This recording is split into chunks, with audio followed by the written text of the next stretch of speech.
It is a pleasure to be here again at Ligonier Ministries. My wife and I are delighted.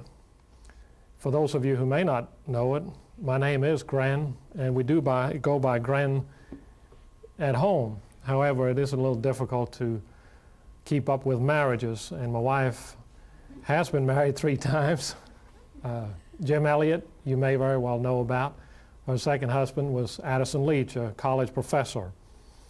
And of course, I travel with my wife, and there's a penalty to pay for that. Some people come up and say, well, nice to meet you, Mr. Elliot. And I just tell them, well, I'm Mr. Elliot III.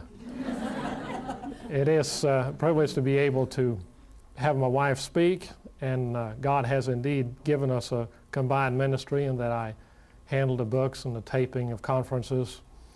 And for the past 12 years now, we've traveled together, and I hope that we'll be able to continue for years to come. It's a pleasure for my wife to be here, and I'll present her to you. Thank you.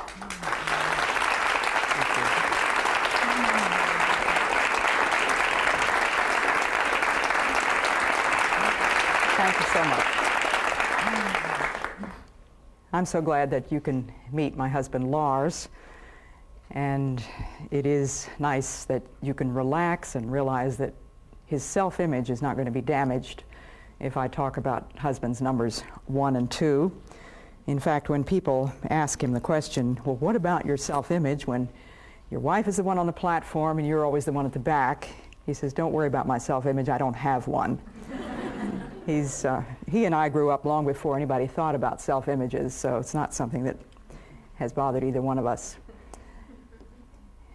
You know that the topic of these talks is loneliness, and it's a subject which I would hardly have thought of writing a book about. I certainly don't consider myself an expert in any sense of the word, but it has amazed me over the years to find how many letters I get from lonely people. And I've finally come to the conclusion that everybody is lonely in some way or other. We all have an area into which nobody else seems to enter.